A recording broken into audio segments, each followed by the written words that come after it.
these fashion shows for like 25, 26, 27, like 30 years, like for a really long time. So anyway, I grew up around women who were covering in their own unique way. And so I adopted their style, right? So I adopted trying to make my own styles and do what I like to do. And so from going out, it used to be like in Walmart. Like, say you're walking in Walmart and somebody's like, oh my God, I love that hat. Can you show me how to do that hat? And so I would take them into the bathroom and I would take my hat off and then I would like retie it and show them how so that they could wear their own little hat, right? And so it grew from there, from showing people in Walmart and libraries and restaurants into doing exhibitions and doing events and workshops. And so I found that when I went out, starting maybe like 9-10 years ago, when I would go to like African festivals and such, you would have like a dichotomy. There would be people who would be really excited about seeing African head wraps. And then you had the African Americans who have been indoctrinated into the I hate Africa, I don't like anything that's dark, don't take me back to that place. You had those people that were like, no, I don't want to go over there to her booth. And so sometimes you would have friends, right? There'll be two girls, they'll come in together. And one was the I hate Africa, and one was the I want to try that thing on your head.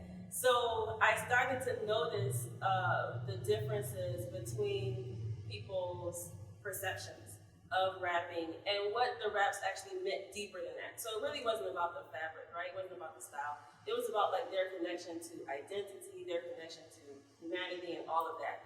And so one quick thing that happened to me that really like perked me up, and I guess I would say like really taught me the power of what it was that I was doing, was I was at one of those festivals, those like African festivals. This one was in Kalamazoo, and a group came in like that, and one girl came over. She was the excited one. She came over and she wanted to sit in my chair, and so I had like a mirror, and I put the mirror in front of her, and I tied her, and she was so excited. She was already like sold, right? She was so excited.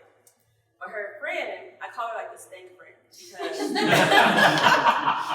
like the stank friend, she had that look on her face the whole time, like she didn't really want to be there. She was just waiting for this thing to be over.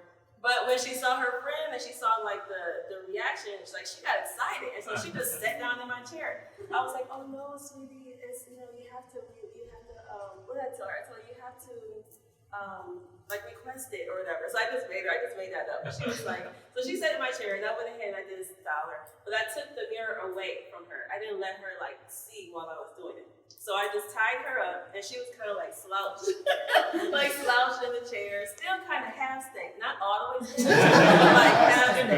Yeah, she was like, getting a little better. So I tied her, and then I came and I put the mirror, in front of her.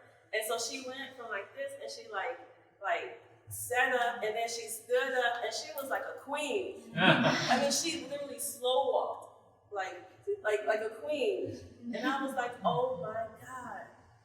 Like this rap literally changed her entire personality. And from there, I was like, this thing is more powerful than I ever could even have imagined. So I continue to do it because of those types of things. And I continue to do events and programs and such because I see that it is a way to kind of hook people in. Like you, the next time I have an event, I'm going to have you. Like, you're going to come and talk about Yemen and bring your fashions, and it's going to expose other people who have never been able to learn about that. So, yes. So anyway, those are examples of some of our raps back there. Thank you.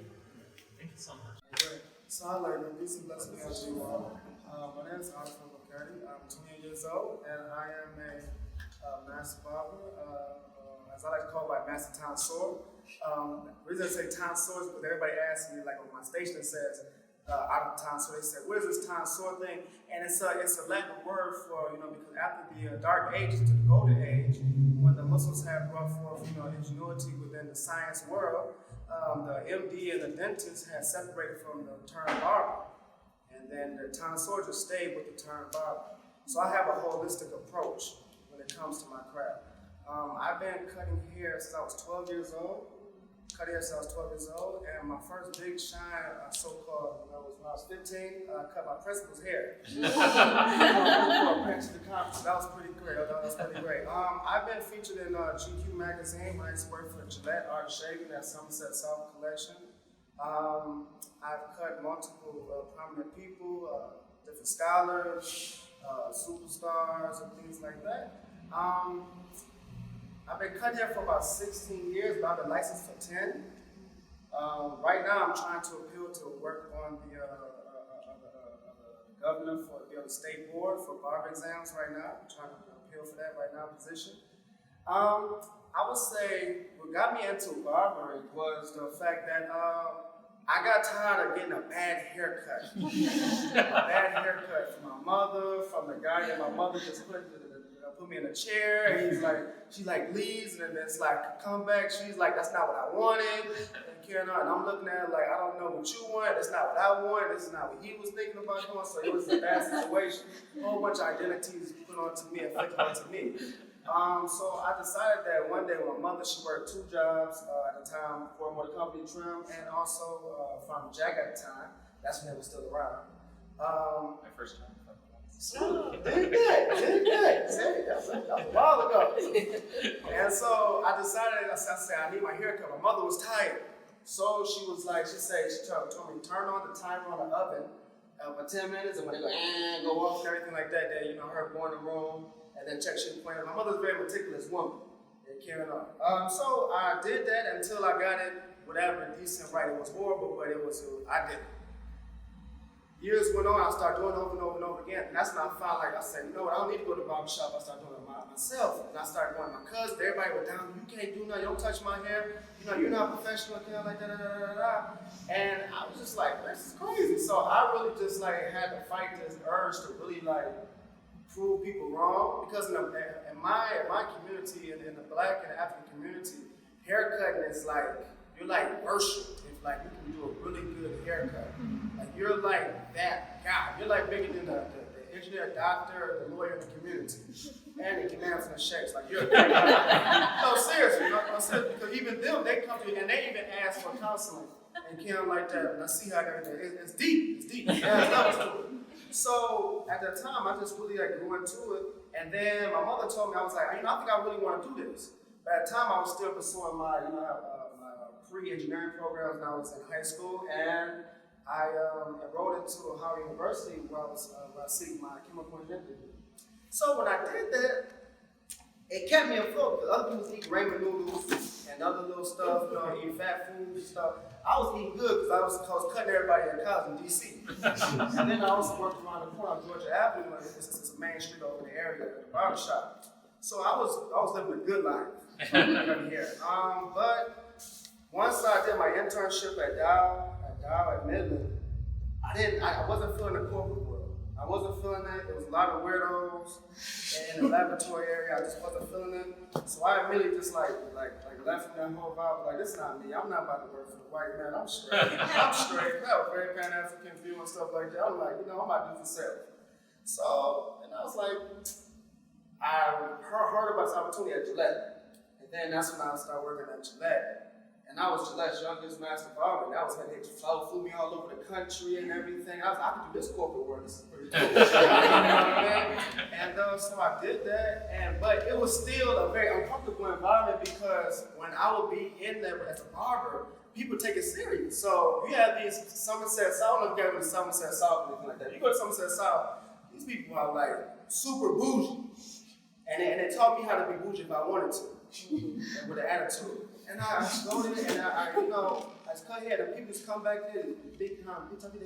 They say, yes, tell me that went to master barber, tell me I'm ready. I said, looking at him what? He just gave me a coat and tell me to hang it up. It's damn, I feel like I'm back in 1930 or 50 or something like that. Servitude for the black man, not this one. So I used to ask my sister, I say, Moy, what you do? I told the brother, said that the master barber is ready for him. He was like, where's he at? I don't see him. Every single person used to be like this. And he's like, you the one? How'd you get this position? Go with. it has done a lot for me in my life. It has allowed me to travel so many different places, be on different tour buses with people, famous people. But I will say how Islam played a role in that environment is great because, like, say for instance, like I have this one guy. His name is Sada Baby, and he's like a big time Detroit artist. But his environment is very gang affiliated. His environment is very, you know what I'm saying, strippers. You know what I mean? Money. You know what I'm saying? Molly. You know, ecstasy in that environment. But with the Islam, because I'm going tours, I'm meeting at these places and things like that. Islam allows me to keep my reality in check. Everybody's like, yo, Arif, I need you to hook me up, baby, You see all this stuff going around, you see, you know, this happening over here. Oh my God, for sure. Oh my God. Oh, whoa, hey. You know, and it's like, but Islam allows me to keep everything in check. And it's like, my Islamic perspective is such an organic and holistic perspective. It's not a harsh or overly, you know, rude, you know, reality. I have a very Sophia perspective. So it's like, it helps me because it's like, I'm like, wow, look at these people. And I'm like, dang. And as long as I continue to let my reality be balanced, and they be like, yo, I'm a barber, so they want to talk to me. But being a barber, you're somebody's economist, you're their therapist, you know, like you're just by everything that, you know, so the fashionista, whatever like that. You know, so they always kick to me like, yo, what you think about this? So they come to a vulnerable position to like talk to me in these intense worldly environments. So it's beautiful. It's really beautiful that I'm actually able to give a Sharia perspective on, you know, how I feel about this situation that's going on with them in their life or on their tours or things like that. You know, and then give dawah to Islam, and, you know what I'm saying, to these people who have never even heard of it. Because when they think about Islam in those environments, they don't think about Dearborn. You know, they don't think about, you know what I'm saying, a man of color, a woman of color. You know, that's the way they don't think about those individuals who have Islam and that Islam can be brought to them from their own. So I take pride in bringing people of color and people in general, Islam, and like that from a barber perspective. And you utilizing that title to import Islam and an African perspective, predominantly a West African perspective with Islamia, to them. And like that. Before they get hit with a Desi or a, you know what I'm saying, Arabian, you know what I'm saying, Islamic perspective, that's going to, you know what I'm saying, rip their identity apart. You know, like that, where they're not going to know who they are. So I found that my barber perspective, I have this power that Allah has given me to construct their reality on how they enter the certain doors of Islam and certain doors of spirituality, certain doors of, you know what I'm saying, Sharia, fiqh, you know, ruling system, jurisprudence, you know, and it's really beautiful. It's really beautiful because then I soften, like right now, I'm currently in Dearborn. I'm in Dearborn, Michigan right now. And right now we're dealing with the month of Muharram and Ashura, right? A blessed month for Musa Islam and Sayyidina Hussein Rahmatullah. So, me being a Sunni tradition, I have such a devout love for the Ahlul Bayt, the family of the Prophet, because I come through the tradition of Tariqa Tijaniyya, which is a Sufiya path, where all science and sacred science and knowledge comes through the path of the family of the Prophet. So I have a love for the Ahlul Bayt, and it's interesting because they're like, Arif, you speak so much about Imam Hussein, like I don't understand, bro. Like, you know, like you talk about it, like, you know, in the barbershop, like, you know, people say that you can't talk about religion, politics in the barbershop, but that's what the barbershop is sensitive with, kind of like that. The barbershop is the first university, the first town hall. Like a salon. You know what I'm saying? It's the first everything. You know what I mean? And I find that time, like right now, to talk about these things, to crush a lot of biases.